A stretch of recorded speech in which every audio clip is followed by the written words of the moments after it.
Hello, everybody. It's time to get in the word. It's time to break bread. We're going to break bread from John 15. Why? Because Jesus said, I took the bread, I blessed it, I broke it, and I gave it, and the people ate. And then I took the cup, filled it up with my blood, and said, drink it and drink all of it. One without the other won't work. So let's get the word. And then let's go do what the word says. Today we're going to drink and eat from John 15. All right. I am the true vine, and my Father is the husbandman. I am the true vine. That indicates there's some other vines out there. And they grow quickly. And they find weak soil. Oh, yeah, I know. I'm going to tell you, I found this. Let me just read this to you. All right. The Mexican creeper, blue butterfly pea, Japanese honeysuckle, and catclaw creepers are examples of vines best avoided. These vines crowd out other plants. They grow easily in poor soil, and they reproduce quickly. Some of the worst invasive vines are ivy gourd, moonflowers, banana poker. These vines are to be warned about. So there's going to be a lot of people that's going to try to get connected, and they are going to find some type of weak person that does not know the word, and that vine will grow so fast and wrap you up, and you will hate the day you were born. But Jesus said, I am the true vine. So it's got to be, like I said, he said, I'm the vine. I'm the true vine. Indicating I'm separated from anything that's not real, anything that's not full of truth. Anything that's not true. Jesus said, I'm the true vine. So be careful that there are other vines that's trying to twine around you. Now, what are some of the things, the benefits of Jesus being that true vine? Good vine, right vine. Now, there are some names I can't pronounce, but I got up this morning, I was like, these vines I'm going to try to pronounce it. The first vine is a clinger, Clingers. This vine is called the hold fast. Hold fast. And what it does, it crawls up walls and trees, and it attaches itself for support. They hold on, and when they come down, they leave some damage. So what is that talking about? That's saying that when you first come into the word of God, you got to hold tight. And the grip that you're going to hold is sometimes going to leave you with some marks because you're learning to know him. Things are going to be trying to attach itself to you that you got to hold on so until after a while, you're going to realize that I held on this tight and I might have hurt. I might have done some things that God was okay. She's learning, but she just got a grip on me. And I see her fingerprints inside me. But she's going to hold fast. And I'm the type of vine, I was made for that. I go up, and I want you, anything that's connected to me, I want you to grab on me so until I can see the evidence that you've been hanging on.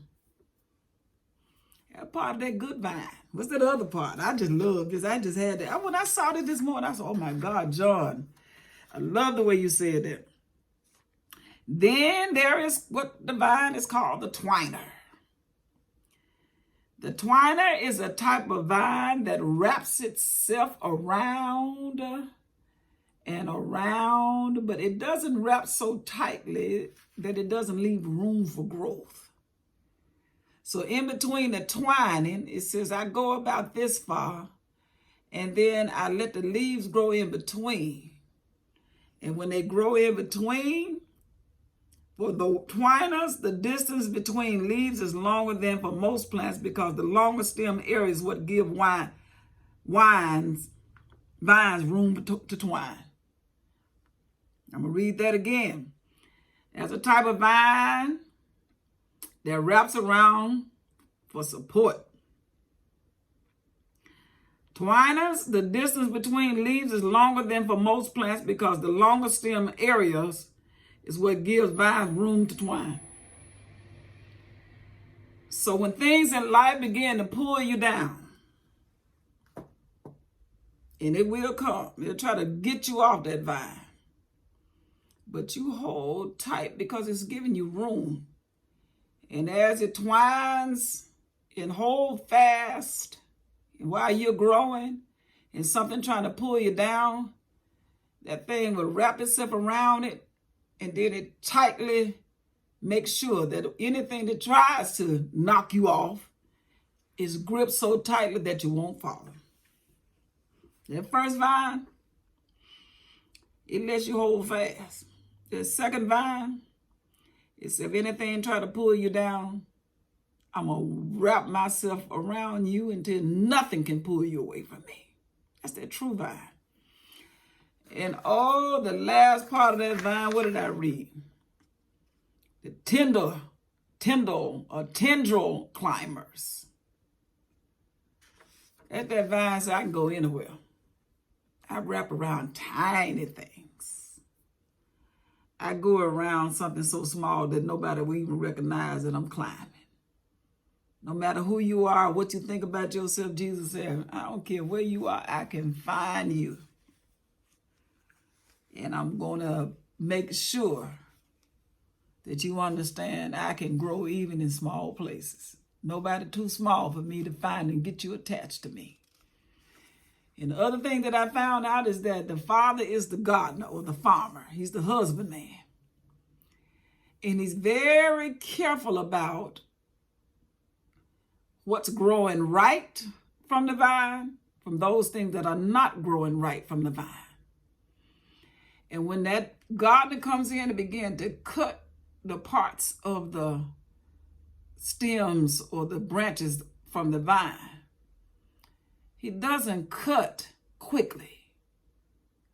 He watches that vine.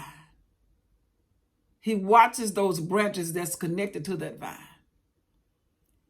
And he might cut just a little bit because he's trying to get that vine that's not growing correctly to hang in there. Because he said, I don't want you to fall. But if you keep going in the wrong directions, then he's going to, even if he doesn't cut you, you're going to fall off by yourself. And then when you fall by yourself, then you got those reapers that's going to come in and swipe you up and throw you into where they're going to burn you up. So God is saying that I got you. I want you. And then if I find that branch that is growing, he said, I am going to prune you. That means I am going to come to you to save you. And when I begin to allow you to grow, and that's in the next verse, let me just go and say it. He said, when I allow you to grow, I use force when I prune. I'm coming hard. Because anything that comes against that right branch, while it's in the process of becoming more like me, I'll fight for you. That's that pruning. I couldn't get off that first verse, so let's get on down because the rest of it all, man, it just gets gooder and gooder. And I know that's not correct, but that's the way I want to see it. Every branch in me that bears not fruit, he takes away. So you're not going to do anything, you're not going to follow my instructions, Jesus said. You got to be taken away. And every branch that bears fruit, he purges. That's that part that he said, I come by force. And I take it away and take stuff off of you so you can bring forth more fruit. He said, now you are clean through the word. Everything that I spoke, right now, you are clean. I'm here, you here. That's the way it's supposed to be. And that makes you right, which I have spoken unto you. Abide in me and I in you. Stay with me now. Abide means to stay with me. And I'm going to stay with you. I'm not going anywhere. He said, just like the branch cannot bear fruit of itself. The branch can't bear fruit of itself when it's connected to the vine, except it abide in the vine. No more can you except you abide in me. He said, you won't grow. If you stay with me, you are guaranteed 100% to grow. And I hate to use that word, but you will grow. Jesus said, I am the vine. You are the branches. So I'm the one that's unattractive. If you looked at a vine, I'm that part of the grapes that I've been through a lot. And I don't look like anything that anybody might just see and say, oh, it's so, I'm not here because I'm glamorous. But the branches that grows from me and the fruit that comes out of you, that's what the world wants. That's why I want you to stay connected to me, because I can bring all kind of good juices out of you. I can make you the best athlete. I can make you the best male. I can make you the best pastor. I can make you the best mother. I can make you the best child. I can make you the best manager of anything that needs managing. I can make you be the best builder. Because out of me grows all kind of fruit. All kind of, I got so much. But when you look at me, all you think is, but I'm the only thing that's going to hold you together. You produce the blossom. Now, I'm just saying, this thing is so good. I am the vine, you are the branches. He that abideth in me, and I in him, the same bring forth much fruit. For without me, you can't do nothing. How you going to be a branch without a vine being connected? If a man abides not in me, if you don't want to hang on to me, while my Father's making sure you cut right, he said, I don't go cutting in real quick, because I know if I cut too fast, I may cut something that's growing. I don't want to see somebody in the process of seeking me and has not found me yet. So I got to be careful that Brenda don't sit up in there. She got the right spirit, but she around the wrong kind of people. And I got to get to her.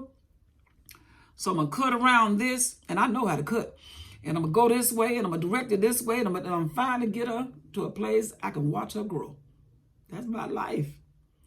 If a man abide not in me, he is cast forth as a branch and is withered. He said, when you get away from me, you're just going to dry up. And men gather them and cast them into the fire, and they are burned. You do not want to disconnect yourself from me, because all you're going to do is lose life. And anything that is lifeless is no good. And you know what happened to lifeless things. Got to go.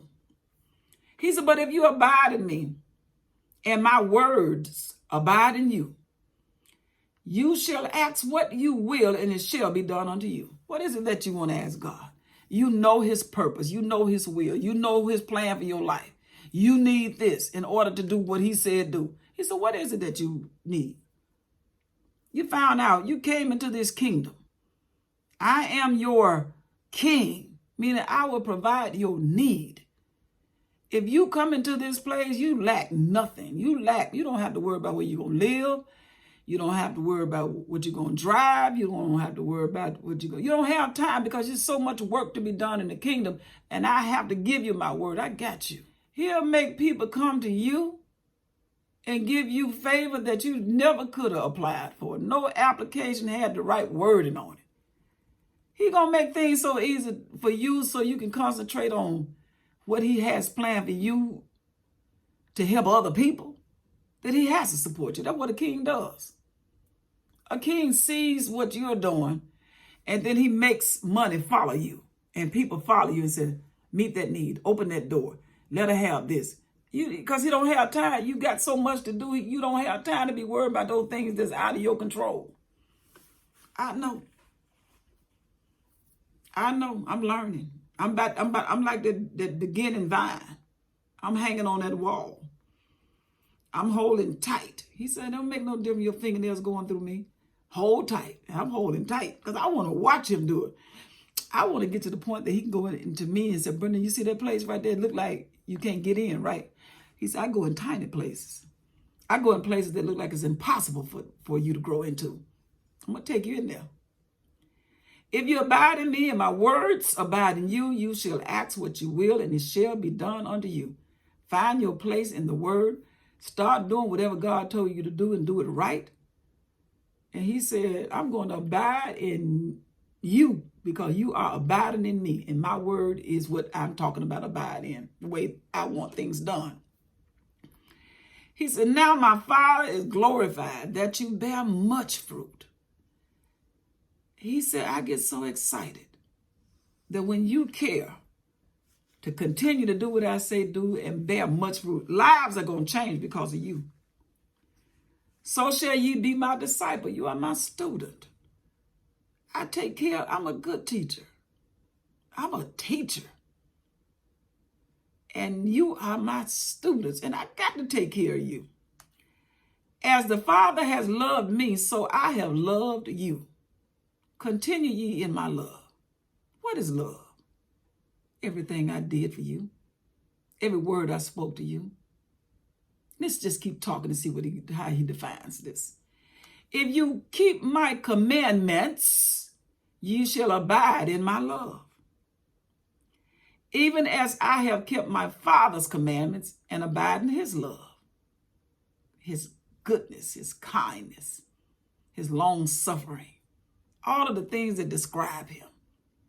If you stay in my commandments, then you're going to be connected to me. Just like I stayed in my Father's commandments, his orders, whatever he told me to do. That's how I know that he loves me. You do what I say do. I did what he said do.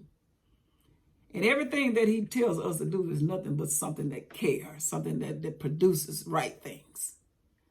These things have I spoken unto you that my joy might remain in you. That joy I put in you, you know how good it was to be around me, to see me do what I did, to help folk that couldn't help themselves, to do what nobody else could do.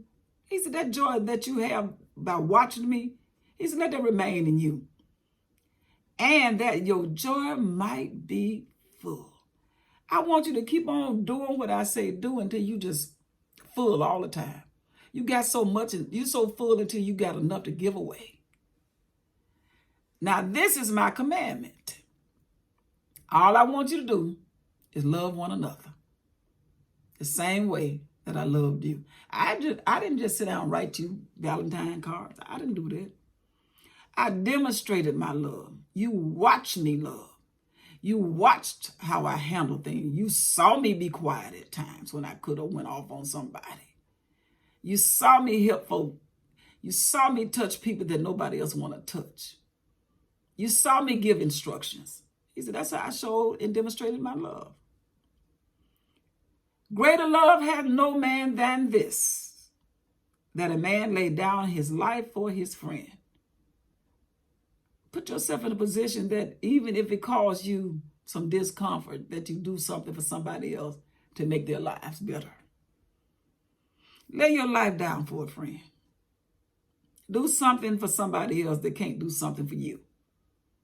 Put your life on hold while you help somebody else get a hold of who I am. Let life show you some inconveniences. Maybe you can't go on a trip right now because you got things to finish. That trip coming. Maybe you can't go on vacation. I want to go on vacation. And I am going. But right now, the most precious thing for me to do right now is what I'm doing. I can hardly wait to share and read this word. What I'm telling you is what I'm just learning myself. I'm just sharing my time of reading with you while we read together. Greater love had no man than this, that a man laid down his life for his friends. He said, you are my friends if you do what I told you. If you do what I command you to do. A command is an order. Henceforth I call you not servants. He said, now, I'm getting ready to give you another degree. You close to me now.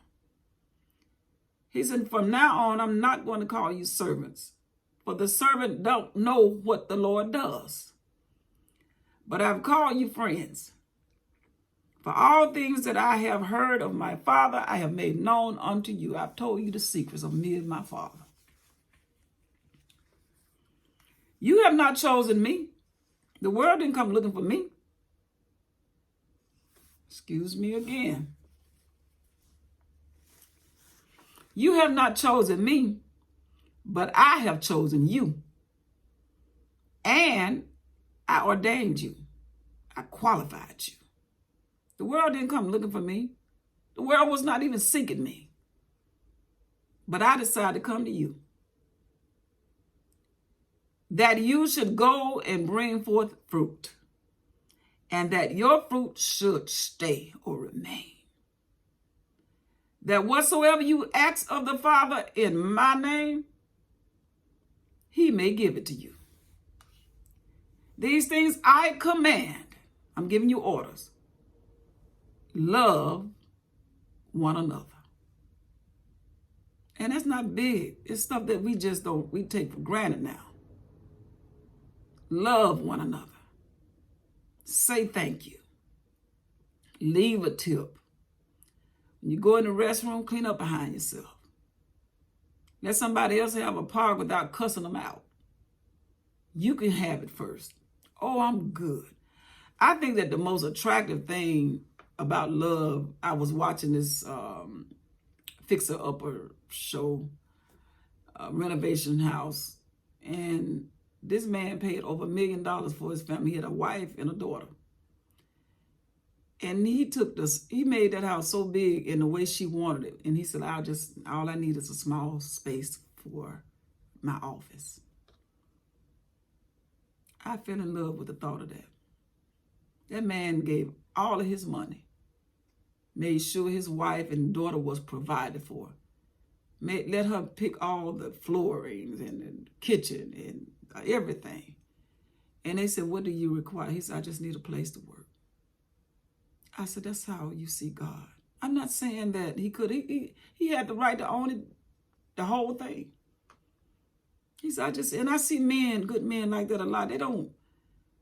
They want to provide. That's why I think men, you all are you're so awesome. You are so powerful. You're so much like God until if I need a glimpse of who God is, I just watch a good man. Does God work in women like that? Yes, he does. He works in everybody. But my perspective and what I see, the strength of a man when he takes care of his family, I see the image and the glory of God working through you. That's just how I see it. That show showed me just a glimpse of how God cares so much about us, how Jesus came and made provision for us. And he said, I don't have no house. I ain't got nowhere to lay my head. I'm trying to make sure you're taken care of. So every man out there,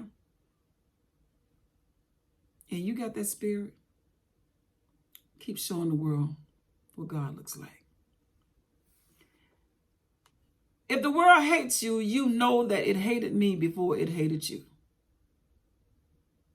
Hate, angry at you, you did nothing wrong. Don't like you just because you showed up. That's a part of being a part of him. See, if you were of this world, the world would love you. Because you are not of the world, they don't want to love you. But I have chosen you out of the world, therefore the world hates you. So I'm letting you know, it may seem a little lonely sometimes, but just know I am that vine, and I got you, and I'm going to wrap myself around you, even when you feel like nobody wants you. He said, I got you.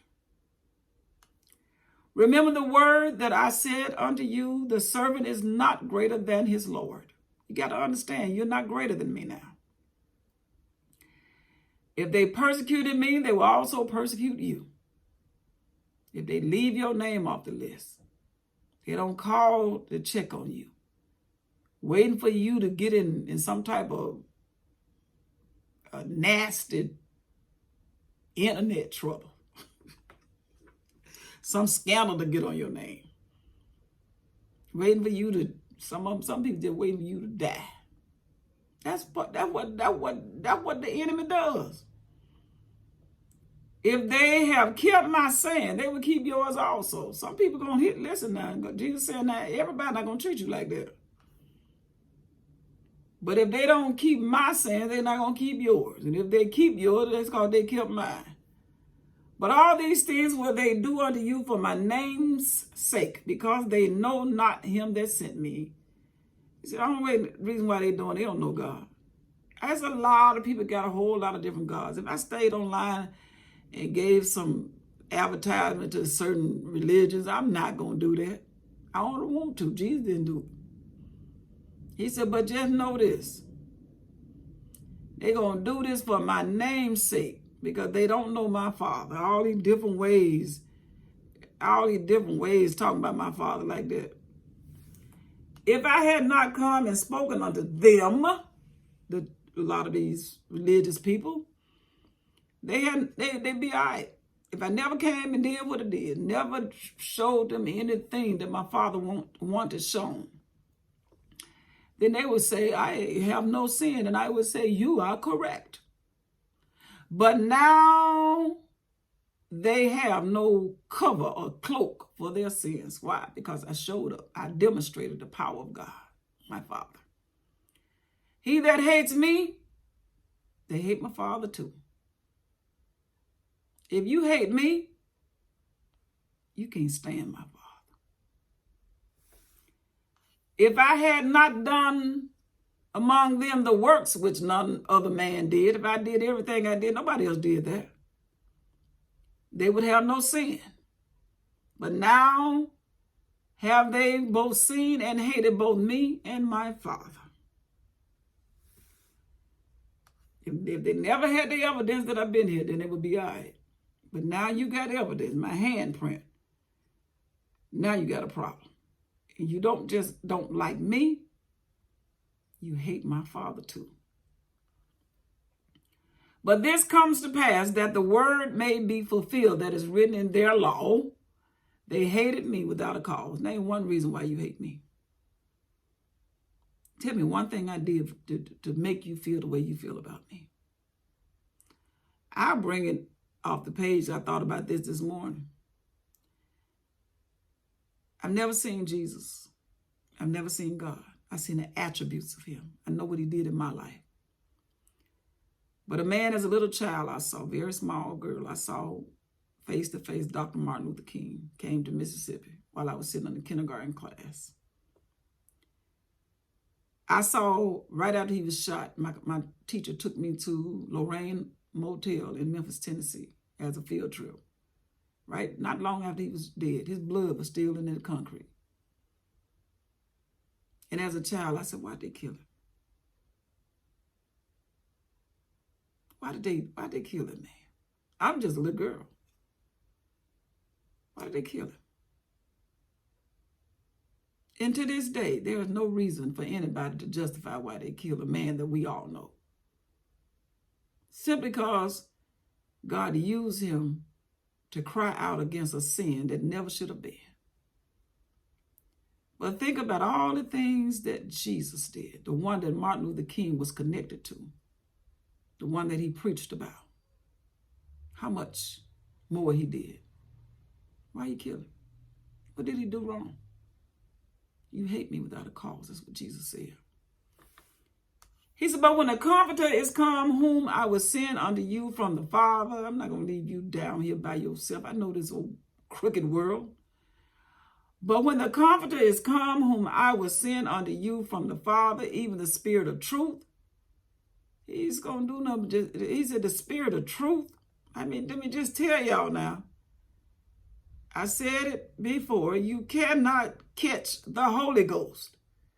People that's looking, I want to say stupid, but let me see if I can think of another word. looking like they need to be committed because they're trying to demonstrate something that you're scared to do yourself. You ought to be scared to do that, because that's not who he's. The Spirit of truth. He confirms the word. He comforts you. He speaks to you. He guides you. He's quiet. He's sensitive. He doesn't make himself loud. He's not trying to gain their attention. The word going forth and you scream, that's not the Holy Spirit. That's the devil. Stop giving people power and describing them to be the truth when it's out of order. The Holy Spirit doesn't act like that. Somebody else is speaking, the Holy Spirit said, be quiet. It's a gentleman. But when the Comforter is come, whom I will send unto you from the Father, even the Spirit of truth, which proceeded from the Father, he shall testify of me. That's a spirit that's coming straight from my Father. It's my Father's Spirit. It's the Spirit that I am. But I'm going to leave the fleshy part. But there's no way in the world I give you this word and there's no way that I'm going to give you what I just gave you and not sustain it. You won't see me. Because you can't get this spirit until they do what they're trying to. They're getting ready to kill me in a few more hours. I'm letting you know, I didn't come here just to so you all can have something to talk about. I came here so that you can transform this world. And that spirit that I'm going to give you is going to keep everything in order. To give man a chance to know the difference between what is right and what is wrong, what is light and what is dark. He said, but that spirit that comes, it's going to testify of me. It's under oath. You get on the testimony, you got to tell the truth. And that spirit said, I testify of him. I'm here to let you know that everything that he said is absolutely the heart of the Father. Nobody else gave you any strength like that. Everybody else, a lot of people, they want to kill you. They want to fight you. They want to argue with you. I'm not saying that, look, ladies and gentlemen, I don't know nothing. I'm just reading the word. And ye also shall bear witness. You're going to be just like that spirit. Because you're going to know what he did in you. And he's talking to the disciples here. And you will also bear witness. Because you saw me, you touched me, you ate with me, you hung out with me. Because you have been with me from the beginning. You're going to be the reason why the world going to get to know who I am. I'm being kind of strong with y'all because I'm getting ready to leave. But all things that's getting ready to happen must be. We got to go to another level. Ladies and gentlemen, we just ate John 15. We had 27 pieces of bread. I'm ready for John 16.